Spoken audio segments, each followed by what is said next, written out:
नमस्कार, मैं स्मिता श्रीवास्तव दैनिक जागरण से आपका स्वागत करती हूँ। आज हम मिलेंगे एक ऐसे कलाकार से जो अभिनय में तो पारंगत हैं ही, लेकिन जिन्होंने अपनी आवाज़ से कई पात्रों को जीवंत किया है।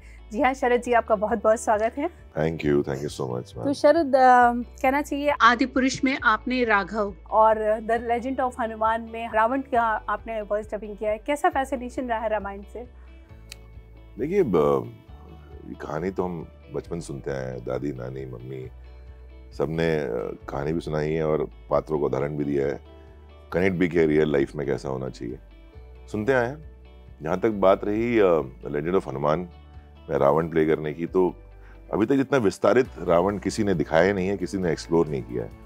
तो ग्राफिक इंडिया के जो शरद देवराजन हैं और जीवन है, उन्होंने शायद जब पिच किया होगा डिज्नी प्लस हॉटस्टार को, तो एक बहुत विस्तारित स्वरूप है उस कहानी का और किरदारों का।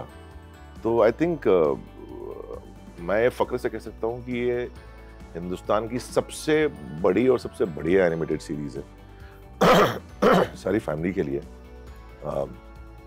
और बहुत विस्तार है, बहुत सारा, और ऐसा नहीं है कि विस्तारित है तो बोरिंग है, बहुत एंटरटेनिंग है, बहुत सारा नॉलेज है उसके अंदर।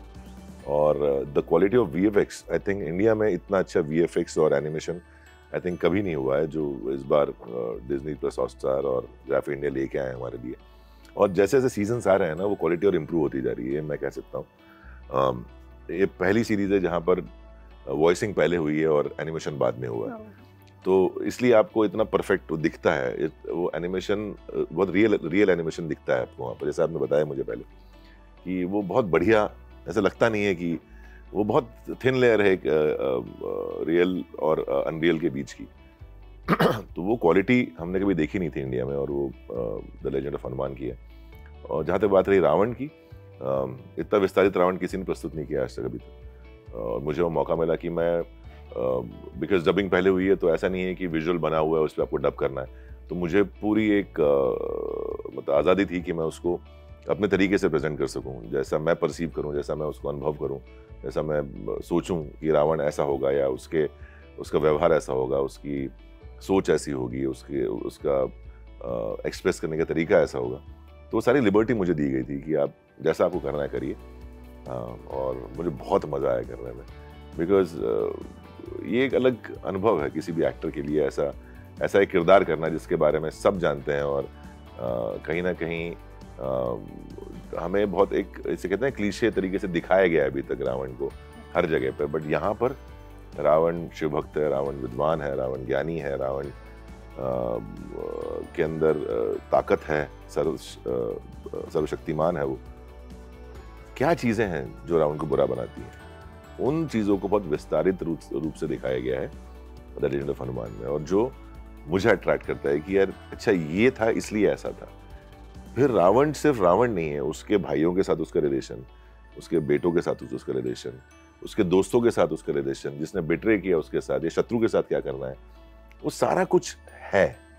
और वो करने की आज़ादी है पहले तो मुझे, तो मेरे लिए तो मतलब one of the best work मुझे लगता है जो मैंने किया होगा आज तक, और जितना अप्रिसिएशन लोगों ने दिया है मुझे आज तक, क्योंकि इतने आप जानते हैं सोशल मीडिया कितना स्ट्रांग है आज की डेट में।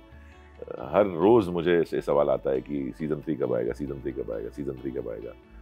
तो आपका जवाब लेके आया हूँ कि बहुत जल्द आएगा। शरद, लेकिन जब आप ऐसे पौराणिक शो करते हैं, खासतौर से रामायण जैसे, डायलॉग को लेके कितना अलर्टनेस भी रहती है, क्योंकि इस पे बहुत जल्दी विवाद होते हैं। करेक्ट, बहुत सही सवाल पूछा आपने।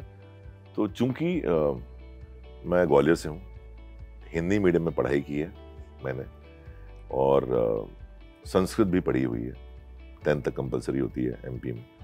तो कहीं ना कहीं हिंदी पे मुझे बहुत विश्वास है कि मेरी हिंदी काफ़ी अच्छी है। तो वो कहीं कहीं जहाँ त्रुटियाँ होती हैं वो भी मुझे ठीक करते आती हैं कि नहीं यार, हम ये भाषा का प्रयोग नहीं कर सकते, ऐसी भाषा हम बोल नहीं सकते हैं, या कहीं ना कहीं किसी पर्टिकुलर सेक्ट को या किसी को इससे परेशानी हो सकती है, किसी को क्यों हर्ट करना है। अगर हम थोड़ा बहुत फेरबदल कर दें उसके अंदर, तो ना तो कंटेंट चेंज हो रहा है, ना उसका मीनिंग चेंज हो रहा है, और किसी को तकलीफ भी नहीं पहुंच रही। तो उसका बड़ा ख्याल रखा गया है। साथ में बिकॉज शरद है, शरद देवराजन है, जीवन है, और जो पूरी राजीव राज है, हम सब हिंदी भाषी लोग हैं, तो हमको उस चीज़ का काफ़ी अनुभव है कि कि कौन सी बात किसी को चुप सकती है, कौन सी बात पे एक सो कॉल्ड क्या बोलते हैं उसको विवाद खड़ा हो सकता है। तो करना क्यों है विवादित बातें? इतना अच्छा शो है, इतना पायस शो है, इतना एंटरटेनिंग है, सब फैमिली के लिए है, तो उसमें विवाद की कोई गुंजाइश नहीं होनी चाहिए। तो हमने बहुत ख्याल रखा है कि कहीं किसी को कोई अगर हुआ भी है तो मैं आप सबसे माफ़ी मांगता हूँ। अगर आप शो देखेंगे आपको लगता है कि कहीं ऐसा कुछ भाषा का प्रयोग है तो मैं पर्सनली आपसे माफ़ी मांगता हूँ। पर रावण का नाम दिमाग में आते ही अरविंद त्रिवेदी आते हैं, वो 10 चेहरों वो चीज़ें आपके जहन से निकालना आसान था वो, क्योंकि आप रावण को आवाज़ दे रहे थे? हाँ, एज ए आप देखिए कई बार होता है कि कई बार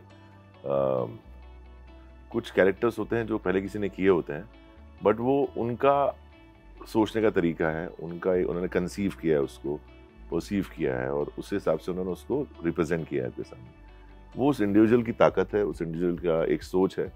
मेरी सोच अलग है। मैं एक कैरेक्टर को अलग 10 तरीके से सोच सकता हूँ कि मुझे नहीं, मैं ऐसा नहीं करूँगा, मैं ऐसा करूँगा। तो वो एक इंडिविजुअल टू इंडिविजुअल फ़र्क पड़ता है कि आप कैसे परसीव करते हैं उसको। तो एज ए एक्टर तो मतलब आपको ये करना ही पड़ेगा, ये आपका काम है।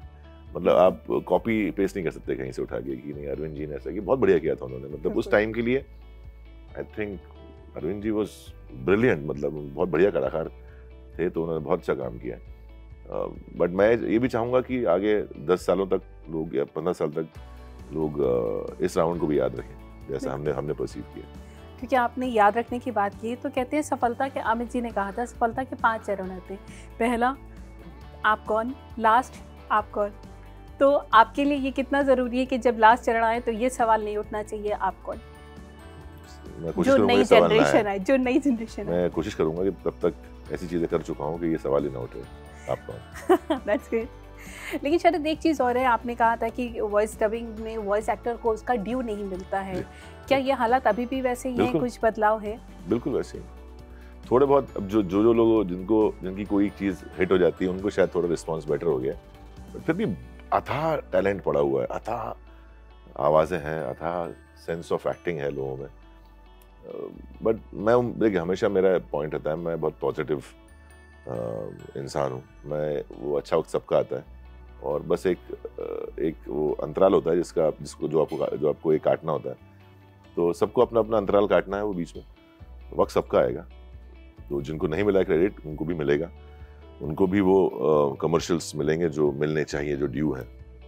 देर सवेर हो सकती है लेकिन अंधेर नहीं हो सकती। हाँ, क्या बात है। और इसी तरह कहा जाए तो प्रभास की भी आप कई फिल्मों में आवाज़ बनी, बाहुबली, आदि पुरुष, अभी सालार में भी बने। कैसी बॉन्डिंग रही है? प्रभास से मुलाकात होती है, कुछ भी बात? बहुत ज़्यादा मुलाकात तो नहीं, बहुत वो थोड़े से शाय हैं, इंट्रोवर्ट हैं, तो मिलते नहीं हैं। इनफैक्ट अभी हैदराबाद के तो वो भी कहीं आउट स्टेशन थे तो मिल नहीं पाया, लेकिन लोगों के थ्रू पता चलता है कि ही रियली लाइक्स मी। और एक यार जरूरी नहीं है मिलना, वो एक आपकी होता है ना, एक अंडरस्टैंडिंग ऊपर वाला बना देता है कि नहीं यार ये आदमी जैसा करेगा उसके साथ में ये आदमी अगर मिलेगा साथ में तो वो जोड़ी बहुत अच्छी लगेगी। कई बार आप देखते हैं कि कई फिल्में बनती हैं, शूटिंग यहाँ होती है, VFX इंडोनेशिया में हो रहा है, साउंड कहीं और हो रहा है, बट वो जब कंबाइंड होकर आती हैं तो एक बेहतरीन फिल्म सामने नजर आती है आपको। आई थिंक वही हाल मेरा और प्रभास सर का है मेरे ख्याल से। बीच में कैटलिस्ट होते हैं वो डायरेक्टर्स जो हम दोनों को चूज करते हैं साथ में। आई थिंक क्रेडिट उनको जाता है जो ये डिसीजन लेते हैं कि अगर वो प्रभास सर को डायरेक्ट कर रहे हैं in the film as an actor तो वॉइस मेरी लें, तो उनका कॉल है। अदरवाइज वो ऐसा एक कार्मिक है वो, तो आई थिंक ऊपर वाले की देन है। तो शरद आप तो खुद मतलब एक रिनाउंड एक्टर है, लेकिन प्रभास की आवाज़ आप बन गए हैं, तो कैसा लगता है जब लोग मिलते हैं? मतलब इससे आपकी पहचान, खासतौर से साउथ में जब आप जाते हैं और साउथ की फिल्म भी कर रहे हैं आप। बिल्कुल नहीं, बिल्कुल कोई उसमें कोई समानता नहीं है। लोग मेरी एक्टिंग की अलग तारीफ करते हैं या उस बुराई करते हैं, और आवाज़ की अलग तारीफ या बुराई करते हैं, कोई उसके अंदर वो कंबाइंड नहीं। और एक मेरे बहुत अच्छे एक्टर दोस्त हैं, उन्होंने पहले ही मुझसे सीख दे चुके हैं मुझे आज से 15 साल पहले कि जो एक्टर अपनी आवाज़ के प्यार में पड़ जाता है वो वहीं रह जाता है। तो इसलिए मुझे बिल्कुल अपनी आवाज़ से कोई प्यार नहीं है, ना मैं सुनता हूँ ज़्यादा अपनी आवाज़, ना मुझे ज़्यादा बात करना पसंद है उसके बारे में। अरे वाह, ऐसा लेकिन होता नहीं, यूजुअली लोग अपनी आवाज़ नहीं, बट वही है ना कि फिर आप वहीं रह जाओगे ना, फिर आप आवाज़ से ही एक्टिंग करने लोगे, फिर वो खत्म हो जाओगे आप एज एन एक्टर, फिर आप कुछ नया ट्राई नहीं करोगे। और मेरी कोशिश आपने देखी भी होगी हर साल दर साल कि मैं कुछ ना कुछ अलग करने की कोशिश करता हूँ। अगर मैं अपने आवाज़ के प्यार में पड़ जाऊँगा शायद मैं एक ही जैसे स्ट्रॉन्ग कैरेक्टर करता रहूँगा, और फिर वहीं रह जाऊंगा। फिर आप 10 साल 5 साल भूल जाओगे मुझे कौन है। तो शरद, इसके बाद आप तमिल फिल्म भी कर रहे हैं, तो वहाँ खुद डबिंग की या आपकी डबिंग कोई मैंने और? बिल्कुल पेशकश की थी, लेकिन आई थिंक मे भी, देखिए क्या होता है ना, देखिए शायद मैं कर भी लेता, शायद वो मौका दे भी देते, बट कहीं ना कहीं वो एक्सेंट और वो जो एक परफेक्शन होता है शायद वो उतने कम टाइम में नहीं आ पाता। बट जो उन्होंने करवाया है ना वो काफी क्लोज टू माय वॉइस है, तो मैं खुश हूँ। कई बार तकलीफ होती है कि यार किससे कराई डबिंग, यार बेकार आवाज, बट मैं बहुत खुश हूँ कि जिन्होंने भी की है बहुत अच्छे डबिंग एक्टर हैं। मैं जब भी मिलूंगा उनको पक्का एक गले मिल के उनको थैंक यू बोलूंगा कि उन्होंने मेरी आवाज सुनी। तो इंडियन पुलिस फोर्स में आपको काफी छुपा के रखा गया है, अगर कुछ बताएं। क्या आप छुपाया तो क्यों बताऊं फिर? नहीं, थोड़ा सा कुछ जानकारी। नहीं, आप देखिए, अच्छी सीरीज है, बढ़िया सीरीज है, आपको मजा आएगा देखने में, बट वो तो शो देखने के बाद पता चलेगा आपको कि क्या है क्या नहीं। लेकिन ग्रे है, पॉजिटिव है कुछ तो? नहीं, ये कैसे बता सकता हूँ। लेकिन चलते चलते आखिरी सवाल शरद, कब मतलब वो घड़ी कब आती है जब जब बजरंगबली बहुत याद आते हैं? कोई ऐसा पल खास रहा जब बजरंगबली बहुत याद आएगा? बजरंगबली हर वक्त याद आते हैं, जब आप खुश होते हैं तब भी, और जब आप डरे होते हैं तब भी, और जब आपको एक ताकत की जरूरत होती है तो भी। तो हनुमान जी हमेशा है हमारे साथ, और मतलब हनुमान जी है, बेस्ट फ्रेंड टू एवरीवन। पर कोई खूबी है हनुमान जी की जो हमेशा आप अपने साथ जरूर अपने में रखते हैं? जो बहुत सिमिलरिटी है बता देता हूँ। इतना विशालकाय शरीर, इतनी ताकत, इतना है ना, एक उनका स्वरूप बहुत ऐसा विशालकाय है, पर हृदय बहुत ही मृदु है, बहुत सॉफ्ट है। तो मैं वही क्वालिटी अपने अंदर इनकलकेट करने की कोशिश करता हूँ, और इसलिए वो लोग मुझे क्यूट बोलते हैं बहुत सारे। चलिए, आपकी क्यूटनेस बनी रहे शरद, और आने वाला साल आपके लिए बहुत शुभ हो। Thank you so much. Thank you.